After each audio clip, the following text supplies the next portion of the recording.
Hello friends, hi. എല്ലാവർക്കും great eagle ടെക്കിൻ്റെ Mallu market profile pre market റിപ്പോർട്ടിലേക്ക് ഏവർക്കും സ്വാഗതം.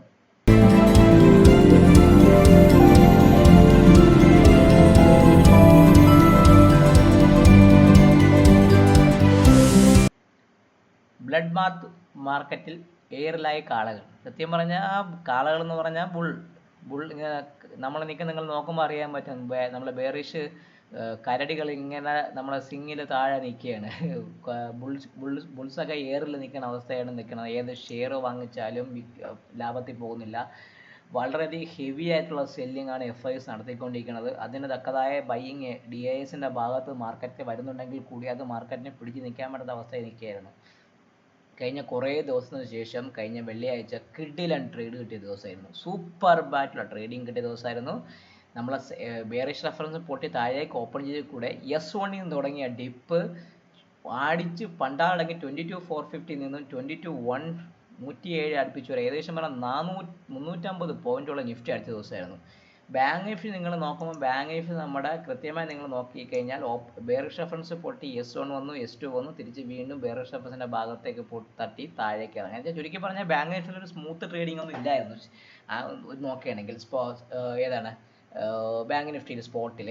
പക്ഷേ നിഫ്റ്റിയെ സംബന്ധിച്ച് കിഡിലൻ ട്രേഡ് കിട്ടിയ ദിവസമായിരുന്നു. നമുക്ക് നമ്മുടെ റൂമിൽ എല്ലാവരും കിഡിലൻ പ്രോഫിറ്റ് എടുത്തൊരു ദിവസം കൂടിയായിരുന്നു കഴിഞ്ഞ വെള്ളിയാഴ്ച കടന്നു പോയത്. ലൈവ് ട്രേഡിംഗ് ഫ്ലോറിൽ കിഡിലൻ പ്രോഫിറ്റ് കിട്ടി. ഓൺലൈൻ ബാച്ചിന് ഓഫ്ലൈൻ ബാച്ചിനൊക്കെ നല്ല പ്രോഫിറ്റ് കിട്ടിയ ദിവസവും കൂടിയായിരുന്നു കഴിഞ്ഞ വെള്ളിയാഴ്ച കടന്നു പോയത്.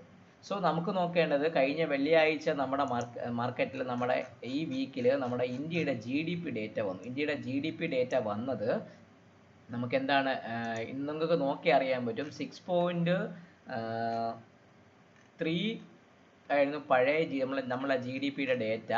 അത് മാറിയിട്ട് 6.3ക്ക് പകരം വന്ന ഡേറ്റ ഇന്ത്യയുടെ GDP ഡേറ്റ 6.2 ആണ്. 5.6 6.3 പ്രതീക്ഷിച്ച സ്ഥാനത്ത് 6.2 ഡേറ്റ ആണ് വന്നത്. GDP ആനുവൽ 9.2 ഉണ്ട്, അത് 6.4 ആക്കി റിവൈസ് ചെയ്ത് മാറിയതിൽ 6.5 വന്നു. അപ്പോൾ GDP ആനുവലി പ്രതീക്ഷിക്കുന്നത് പോസിറ്റീവ് ആണെങ്കിൽ കൂടി ചെറിയൊരു സ്ലൈറ്റ് ഒരു ഡിഫറൻസ് GDP ക്വാർട്ടർ ഓൺ ക്വാർട്ടറിൽ വന്നിട്ടുള്ളൂ. അപ്പോൾ ചുരുക്കി പറഞ്ഞാൽ വലിയൊരു ബാഡ് ഡേറ്റയൊന്നുമല്ല നമ്മളെ GDPയിൽ വന്നിരിക്കുന്നത്. പിന്നെ നമ്മുടെ റിസർവ് ഫോറിൻ എക്സസിൻ്റെ റിസർവ് കൂടിയിട്ടുണ്ട്. അത് നല്ലൊരു പോസിറ്റീവായ ഒരു കാര്യം കൂടെയാണ്. അപ്പോൾ ഇൻഫ്രാസ്ട്രക്ചർ ഔട്ട്പുട്ടും കൂടിയിട്ടുണ്ട്. അപ്പോൾ ചുരുക്കി പറഞ്ഞാൽ നമുക്ക് വന്ന ഡേറ്റകളൊക്കെ തമ്മിൽ ഭേദം തുമ്മെന്ന രീതിയിൽ ഡെപ്പോസിറ്റ് ഗ്രോത്ത് കുറച്ച് കൂടിയിട്ടുണ്ട്, ലോൺ ഗ്രോത്ത് കുറച്ച് കുറഞ്ഞിട്ടുണ്ട്. 11.4 നിന്ന് 11.3 ആണ് ലോൺ ഗ്രോത്ത് വന്നത്. ഡെപ്പോസിറ്റ് ഗ്രോത്ത് 10.3 നിന്നും 10.6 കൂടി. അപ്പോൾ ചുരുക്കി പറഞ്ഞാൽ നമ്മുടെ ആൾക്കാരെ ഇപ്പോൾ ഇക്വിറ്റിക്ക് ഇൻവെസ്റ്റ് ചെയ്യുന്നതിന് പകരം ഡെപ്പോസിറ്റ് ഫണ്ട് ബാങ്കിലേക്ക് ഫണ്ട് കൂട്ടുന്നു എന്ന് പറഞ്ഞ ഒരു സ്ലൈറ്റ് ഒരു വേരിയേഷൻ മാർക്കറ്റിൽ കാണുന്നു.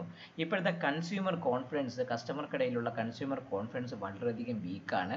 കാരണം FIസിൻ്റെ സെല്ലിങ് നിർത്താതെ നമ്മുടെ മാർക്കറ്റിന് തിരിച്ചു വരവ് വരില്ല. FIs വിറ്റുകൊണ്ടിരിക്കുന്നവർ എത്രത്തോളം GDP സപ്പോർട്ട് ചെയ്യാനും എത്രത്തോളം DIA സപ്പോർട്ട് ചെയ്താലും നമ്മുടെ മാർക്കറ്റ് തിരിച്ചു കയറണമെങ്കിൽ നല്ല റിവേഴ്സലായ ഒരു സ്ട്രോങ് ആയിട്ടുള്ള എന്തെങ്കിലും ഗവൺമെൻറ്റിൻ്റെ ഭാഗത്തുള്ള ഒരു ഇൻ്റർവെൻഷൻ വരാതെ നമ്മുടെ എന്തെങ്കിലും പോളിസി ചേഞ്ചോ അന്നും വരാതെ നമ്മുടെ മാർക്കറ്റ് കയറുന്നതിനെ കുറിച്ചുള്ള ചാൻസും ഞാനിപ്പോൾ കാണുന്നില്ല. അപ്പോൾ ചുരുക്കി പറഞ്ഞാൽ നമ്മുടെ മാർക്കറ്റ് സ്റ്റിൽ ഒരു ബെയറിഷ് ടെറിട്ടറിയിൽ നിൽക്കുകയാണ്. നിങ്ങൾ നോക്കിയാൽ അറിയാൻ പറ്റും. കഴിഞ്ഞ വെള്ളിയാഴ്ച നിഫ്റ്റി ഒരു ട്രെൻഡ് ഡൗൺ ഡേ ആയിരുന്നു. നമ്മുടെ നിഫ്റ്റി ഫ്യൂച്ചറിലൊക്കെ വന്ന ട്രെൻഡ് ഡൗൺ ഡേ ഒക്കെ ആയിരുന്നു കഴിഞ്ഞ വീക്ക് വന്നത്. ഏകദേശം പറഞ്ഞാൽ 22,600ൻ്റെ ഭാഗത്താണ് കഴിഞ്ഞ വീക്കിൻ്റെ POs നിൽക്കുന്നത്, വീക്കിലി POs നിൽക്കുന്നത്. നമ്മളെ നിഫ്റ്റിയിൽ നമ്മളെ സ്പോട്ട് ടാർഗറ്റ് നിങ്ങൾ നോക്കുമ്പോൾ നിങ്ങൾക്ക് അറിയാൻ പറ്റും. നിഫ്റ്റി ഒരു ട്രെൻഡ് ഡൗൺ ആയിരുന്നു. പ്രത്യേകിച്ച് നല്ല ഉഗ്രന താഴേക്ക് ഇറങ്ങി വന്ന് POs സ്പോട്ടിൻ്റെത് മെർജ് ചെയ്യാൻ സമയം കിട്ടില്ല. 22,272 ഭാഗത്തൊക്കെയാണ് നമ്മൾ POs നിൽക്കുന്നത്. അപ്പം നമുക്ക് ആ POs ഒന്ന് മാർക്ക് ചെയ്ത് വെക്കാം.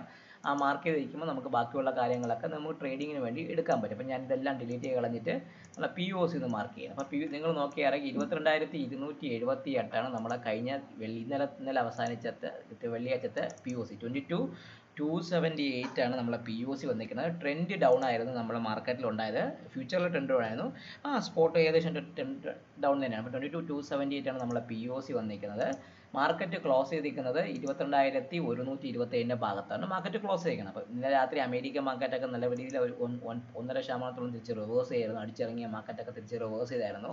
അപ്പം നമ്മളെ നിഫ്റ്റി നോക്കുമ്പോൾ അറിയാമ്പം 22,400 396 ഭാഗത്തേക്ക് പോയ മാർക്കറ്റ് 22,360 എന്ന് പറഞ്ഞ ആ ഒരു ലെവലിലാണ് നിഫ്റ്റിയും ക്ലോസ് ആയത്. ചുരുക്കി പറഞ്ഞാൽ നമ്മുടെ മാർക്കറ്റിന് ഏകദേശം പറഞ്ഞാൽ 80 പോയിന്റിന്റെ ഗ്യാപ്പ് അപ്പിലേക്കായിരിക്കും മിക്കവാറും മൺഡേ മാർക്കറ്റ് ഓപ്പൺ ചെയ്യാൻ പോകുന്നത്. സോ 127 200 ഭാഗത്തൊക്കെ ആയിരിക്കും നമ്മുടെ നിഫ്റ്റിയിൽ ലെവൽ വരാൻ പോകുന്നത്. സോ നിഫ്റ്റി നമ്മൾ നോക്കുമ്പോൾ 22,278 ആണ് POC വന്നിരിക്കുന്നത്. അപ്പോൾ എന്നെ സംബന്ധിച്ച് നിഫ്റ്റിയിൽ ബുള്ളിഷ് റെഫറൻസ് എന്ന് പറയുമ്പോൾ ഈ പറഞ്ഞ 22,333 മുകളിൽ മാത്രമേ സ്പോട്ടിൽ ഞാൻ ഇനി ബയ്യെ കുറച്ച് നീങ്ങുമ്പോൾ 22,333 മുകളിൽ മാത്രമേ ഞാൻ ഇനി സ്പോട്ടിൽ ഒരു ബയ്യെ കുറച്ച് നിൽക്കുള്ളൂ. അതാണ് എന്നെ സംബന്ധിച്ചുള്ള ബുള്ളിഷ് റെഫറൻസ്. ഞാനത് മാർക്ക് ചെയ്ത് വെച്ചു. 22,333 മുകളിൽ മാത്രമേ ഞാനൊരു ബയ്യെ കുറിച്ച് ചിന്തിക്കുന്നുള്ളൂ. അതിനാണെങ്കിൽ നമുക്ക് മൂവ്മെൻറ്റ് മുകളിലോട്ട് വരാനുള്ള ചാൻസ് കൂടുതലാണ്. ഇനി ബെയറിഷ് റെഫറൻസ് എന്ന് പറയുമ്പോൾ 22,102 അല്ലെങ്കിൽ 22,100 താഴെ മാത്രമേ ഞാനൊരു സെല്ലിനെ കുറിച്ച് ചിന്തിക്കുന്നുള്ളൂ. 22,100 അതായത് സ്പോട്ട് 22,100 താഴെ മാത്രമേ ഒരു സെല്ലിനെ കുറിച്ച് ഞാൻ ചിന്തിക്കുന്നുള്ളൂ. അപ്പം 22,100 ആണ് എന്നെ സംബന്ധിച്ചുള്ള ബുള്ളിഷ് റെഫറൻസും 22,333 ആണ് എന്നെ സംബന്ധിച്ചുള്ള ബെയറിഷ് റെഫറൻസും. ക്ലിയർ ആയല്ലോ? ഇൻ ബിറ്റ്വീൻ മാർക്കറ്റ് ഈ ഭാഗത്ത് കളിക്കുകയാണെങ്കിൽ ബെയറിഷിനും ഈ POCക്കും ഇടയ്ക്ക് ഒരു ബാലൻസ് ക്രിയേറ്റ് ചെയ്യാനുള്ള ചാൻസ് ആയിരിക്കും വരാൻ പോകുന്ന ദിവസങ്ങളിൽ കാണുന്നത്. സോ 22,100 മാർക്കറ്റ് പൊട്ടുകയാണെങ്കിൽ നിഫ്റ്റിയെ സംബന്ധിച്ച് വളരെ ഹെവി സെല്ലിംഗ് വരാനും ഫസ്റ്റ് 22,190 ഭാഗത്തേക്ക് വരാനുള്ള ചാൻസ് സ്പോട്ടിൽ കൂടാൻ പറ്റും. ഫസ്റ്റ് 22,000 അതായത് 22,100 പൊട്ടുകയാണെങ്കിൽ 22,000 എന്ന് പറഞ്ഞാൽ നമ്മുടെ എന്താണ് ബിഗ് റൗണ്ട് നമ്പറിൻ്റെ ഭാഗത്തേക്ക് വരാനുള്ള ചാൻസ് മാർക്കറ്റ് വളരെയധികം കൂടുതൽ. അപ്പോൾ ഇതാണ് എന്നെ സംബന്ധിച്ചുള്ള S1. അതിന് താഴെ മാർക്കറ്റ് നിൽക്കുന്ന സമയത്ത് നമുക്ക് വേറെ അടുത്ത ലെവൽ എന്ന് പറയുമ്പം 21,9 താഴെ അടുത്ത പഴയ നിങ്ങൾ നോക്കിയാൽ അറിയാം ഈ ഭാഗത്തുനിന്ന് കുറേ സപ്പോർട്ടുകളൊന്നുമില്ല. അപ്പം 22,100 പൊട്ടുകയാണെങ്കിൽ നിഫ്റ്റിയെ സംബന്ധിച്ച് താഴേക്ക് അടിക്കണം. കാരണം നമ്മളിപ്പോൾ നിൽക്കുന്നത് ഏത് പ്രൊഫൈലിലാണ്? കഴിഞ്ഞ മാസത്തെ ജൂൺ മാസം 5-ാം തീയതി നമ്മുടെ മാർക്കറ്റ് ഇലക്ഷനും അതിൻ്റെ ശേഷമുള്ള റിവേഴ്സൽ റാലിയും വന്ന ദിവസം ആ ഇലക്ഷൻ സമയത്ത് നല്ല രീതിയിൽ മാർക്കറ്റ് അടിച്ചിറങ്ങിയിട്ടുണ്ട്. അവിടുന്ന് മാർക്കറ്റ് റിവേഴ്സ് ചെയ്ത ആ ഒരു പ്രൊഫൈലിൻ്റെ ഭാഗത്തൊക്കെയാണ് നമ്മളെ മാർക്കറ്റ് ഇപ്പോൾ നിൽക്കണം. അപ്പോൾ നിങ്ങൾ നോക്കിയാൽ എൻ്റെ ചാർട്ട് ഞാനിങ്ങനെ പോകുമ്പോൾ വളരെയധികം ബാക്ക് ആൻഡ് ഡേറ്റിലേക്കാണ് ചാർട്ട് ഇങ്ങനെ പൊക്കൊണ്ടിരിക്കുന്നത്. കാരണം എന്താണ്?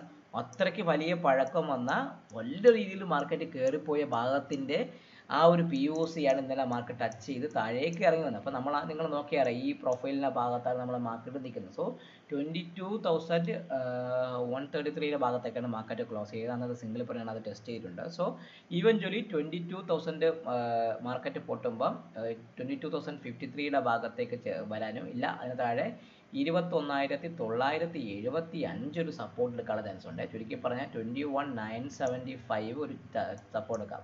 21,975 ആയിരിക്കും എന്നെ സംബന്ധിച്ച് ചെറിയൊരു സപ്പോർട്ട്. S2 അവിടെയുണ്ട്. അപ്പോൾ S1 S2 ഇടയ്ക്ക് വളരെ ഡിഫറൻസ് ഒന്നുമില്ല. 21,975 എന്ന് പറഞ്ഞ ഭാഗത്തേക്ക് S1 S2 വരാനുള്ള ചാൻസ് വളരെ കൂടുതലാണ്. സോ ഞാനത് മാർക്ക് ചെയ്ത് വെച്ചു. അതിന് താഴെ മാർക്കറ്റ് നിൽക്കുകയാണെങ്കിൽ സ്ട്രെയിറ്റ് അവേ 21,788 ഭാഗത്തേക്ക്, അല്ലെങ്കിൽ കൃത്യമായിട്ട് പറയുകയാണെങ്കിൽ നിഫ്റ്റിയെ സംബന്ധിച്ച് ഈ ഒരു ഏരിയ 21,887 ഭാഗത്തേക്ക് വരാനുള്ള ചാൻസ് വളരെയധികം കൂടുതൽ. 21,887 ആണ് എന്നെ സംബന്ധിച്ചുള്ള S3. ഇപ്പോൾ ചുരുക്കി പറഞ്ഞാൽ നമ്മളെ മാർക്കറ്റ് 22,100 പൊട്ടുകയാണെങ്കിൽ 22,000 അതിന് താഴെ 21,970 ഈ അടുപ്പിച്ചടുപ്പിച്ച് സപ്പോർട്ടുണ്ട്. അതിന് താഴെ 21,885 ഭാഗത്തേക്കും വരാനുള്ള ചാൻസ് നിഫ്റ്റി സ്പോട്ടിന് വളരെയധികം കൂടുതലാണ്. നമ്മുടെ മാർക്കറ്റ് ഇപ്പോഴും ബെയറിഷ് റാലിയിലാണ്. അപ്പം റിവേഴ്സൽ റാലി ഇതുവരെ വന്നിട്ടില്ല. ഒരു ബെയറിഷ് മാർക്കറ്റിലെ ഒരു ഒരു റിവേഴ്സൽ റാലി ഒന്നും മാർക്കറ്റ് ഇതുവരെ തന്നിട്ടില്ല.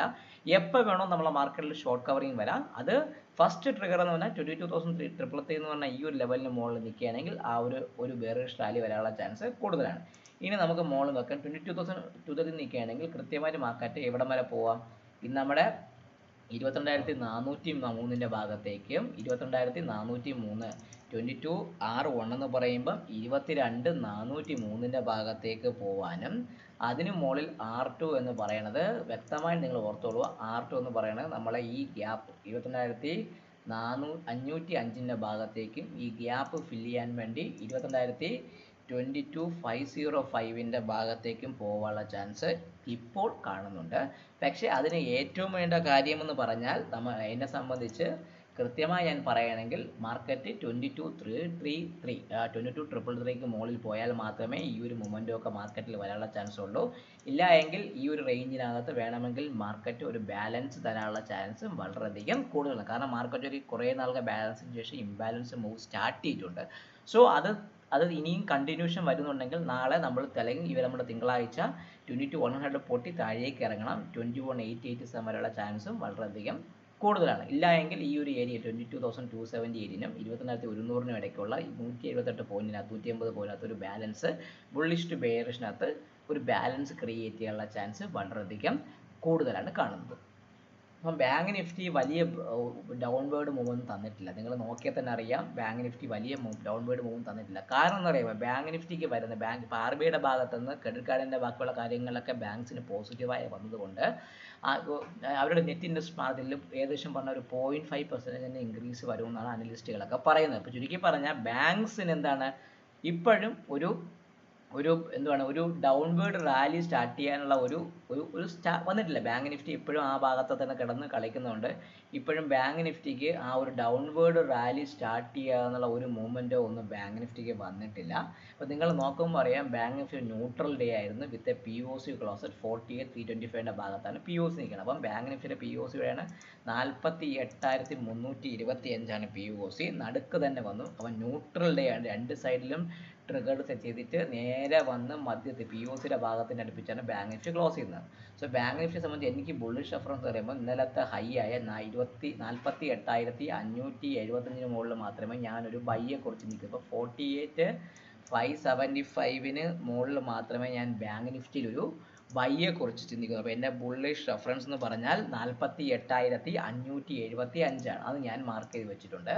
ഇനി നമുക്ക് നോക്കേണ്ടത് ബെയറിഷ് റെഫറൻസ് എന്ന് പറയുമ്പോൾ ഇന്നലത്തെ ലോ ആയ 48,073. ആ 48,073 ശേഷം മാത്രമേ ഞാൻ ബാങ്ക് നിഫ്റ്റിയിൽ ഒരു സെല്ലിനെ കുറിച്ചും ചിന്തിക്കുന്നു. ചുരുക്കി പറഞ്ഞാൽ ബാങ്ക് നിഫ്റ്റി വേണമെങ്കിൽ ഈ ബാലൻസ് കണ്ടിന്യൂഷൻ ചെയ്യാനുള്ള ചാൻസ് കൂടുതൽ. 48,073 ബെയറിഷ്. സോ ബുള്ളിഷും ആയി ബെയറിഷും ആയി. ഇപ്പോൾ നമുക്കിനി നോക്കേണ്ടത് ബെയറിഷിന് താഴെ വരുമ്പോൾ എങ്ങോട്ട് പോകണം. 48,073 താഴെ പറയുകയാണെങ്കിൽ ഫസ്റ്റ് ആയിരുന്ന 47,835 പറഞ്ഞാൽ ഇതാണ് 47,835. 47,835 ആണ് ബാങ്ക് നിഫ്റ്റിയെ സംബന്ധിച്ചുള്ള S1.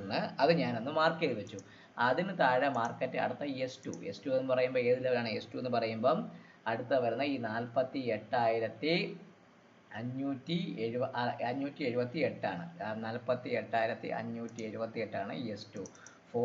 S2 എന്ന് പറയുമ്പോൾ 48,578 ഭാഗത്ത് വന്ന് മാർക്കറ്റ് നിൽക്കാനുള്ള ചാൻസ് വളരെയധികം കൂടുതൽ. 47,572 ഭാഗത്തെ മാർക്കറ്റ് നിൽക്കാനുള്ള ചാൻസ് വളരെയധികം കൂടുതൽ. ചുരുക്കി പറഞ്ഞാൽ 48,073 പൊട്ടുകയാണെങ്കിൽ മാത്രമേ ഈ ഒരു ഡിപ്പിലേക്ക് മാർക്കറ്റ് വരാനുള്ള ചാൻസ് കാണുന്നുള്ളൂ. ഇല്ല എങ്കിൽ ഒരു കൃത്യം ഒരു ബാലൻസ് ഫോർമേഷൻ തരാനുള്ള ചാൻസ് വളരെയധികം കൂടുതലാണ്. ചുരുക്കി പറഞ്ഞാൽ മാർക്കറ്റ് ബാങ്ക് നിഫ്റ്റി എവിടെയും പോയിട്ടില്ല. നിഫ്റ്റി മാത്രമേ മൂവിയിട്ടുള്ളൂ. ബാങ്ക് നിഫ്റ്റി എവിടെയും പോയിട്ടില്ല.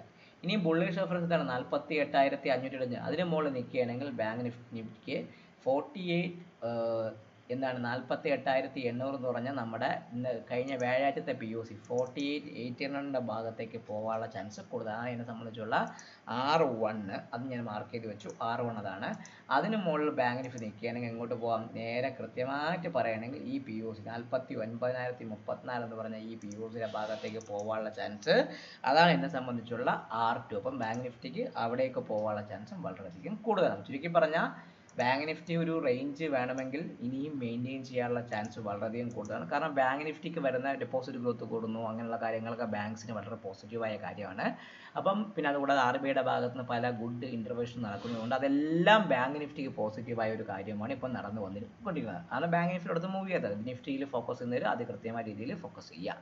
സോ ഒരു അറിയിപ്പുണ്ട്. നമ്മുടെ പുതിയ ഓൺലൈനിൻ്റെ ഓഫ്ലൈനിൻ്റെയും market profile plus order flow trade for a living എന്ന് പറഞ്ഞ ഒരു ബാച്ച് പുതിയതായിട്ട് സ്റ്റാർട്ട് ചെയ്യാൻ പോകുന്നുണ്ട്. ട്രിവാൻഡ്രത്തും ഓഫ്ലൈൻ ബാച്ച് ട്രിവാൻഡ്രത്തും ഓൺലൈൻ ബാച്ച് വെബ് ബേസ്ഡ് ആയിട്ടുള്ള ബാച്ചും കൂടെ സ്റ്റാർട്ട് ചെയ്യാൻ പോകുന്നുണ്ട്. ഇത് പഠിച്ച് നിങ്ങൾക്കൊരു ലിവിങ് രീതിയിലേക്ക് ഇത് ട്രേഡിങ്ങിനെ കൊണ്ടുപോകണമെന്ന് താല്പര്യമുള്ളവരാണെങ്കിൽ എൻ്റെ DM കാണിച്ചിരുന്ന നമ്പറിൽ ബന്ധപ്പെടുക. ബാക്കിയുള്ള കാര്യങ്ങളൊക്കെ ഞാൻ അതിൽ ഡിസ്കസ് ചെയ്യുന്നതാണ്. അതുകൂടാതെ നമ്മൾ ലൈവ് ട്രേഡ് ഫോർ ട്രിവാൻഡ്രത്തുണ്ട്. അത് ഓൾമോസ്റ്റ് ഫില്ലായി. ഇനി 1-2 സീറ്റും കൂടെ ഇനി പിച്ചുള്ളൂ, ബാക്കി എല്ലാം ഫില്ലായി കഴിഞ്ഞു. നിങ്ങൾ ട്രിവാൻഡ്രത്തുള്ളവരാണെങ്കിൽ ഇവിടെ വന്നിരുന്ന് ട്രേഡ് ചെയ്യാൻ താല്പര്യമുണ്ട്, ഒരുമിച്ച് നമുക്ക് ട്രേഡ് ചെയ്യാം. മാർക്കറ്റിൻ്റെ ആ ഒരു ടെൻഷൻസ് എല്ലാം നമുക്കൊരു ഒരു ടെൻഷൻ ഫ്രീ മോഡിലേക്ക് കൊണ്ടുപോകാനുള്ള ഒരു സൗകര്യം കൂടെ ട്രിവാൻഡ്രത്തിൽ ട്രേഡ് ഫ്ലോ ഉണ്ടായിരിക്കുന്നതാണ്. സോ എല്ലാവർക്കും ഒരിക്കലും നന്ദി. വീഡിയോ കാണുക, ലൈക്ക് ചെയ്യുക, കമൻറ്റ് ചെയ്യുക, സബ്സ്ക്രൈബ് ചെയ്യുക. അത് നിങ്ങൾ ചെയ്താൽ മാത്രമേ എൻ്റെ വീഡിയോക്ക് റീച്ച് വരുള്ളൂ. റീച്ച് വന്നാൽ മാത്രമേ എനിക്ക് എൻ്റെ പുതിയ എഡ്യൂക്കേഷൻ വീഡിയോസ് കുറച്ച് നാളായി ചെയ്യുന്നില്ല. ആ വീഡിയോ ഒക്കെ ചെയ്യുന്നുണ്ടെങ്കിൽ അത് കൃത്യമായ രീതിയിൽ വന്നാൽ മാത്രമേ നടക്കുകയുള്ളൂ. സോ എല്ലാവർക്കും കൂടി നന്ദി. Take care, bye bye and happy weekend to all of my trading friends.